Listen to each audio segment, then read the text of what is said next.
أعوذ بالله من الشيطان الرجيم.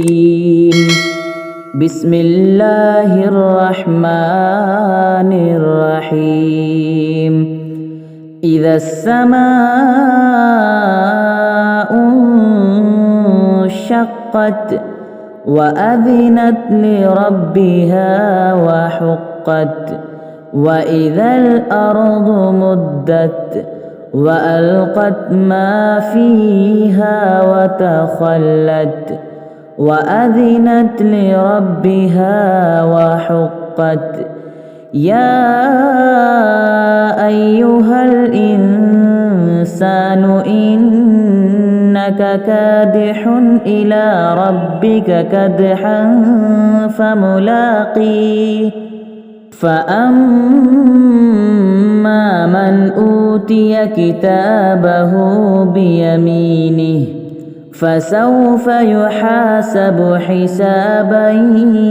يسيرا وينقلب إلى أهله مسرورا وأما من أوتي كتابه وراء ظهره فسوف يدعو ثبورا ويصلى سعيرا إنه كان في أهله مسرورا إنه ظن أن لن يحور بلى إن ربه كان به بصيرا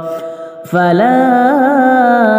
أقسم بالشفق والليل وما وسق والقمر إذا اتسق لتركبن طبقا عن طبق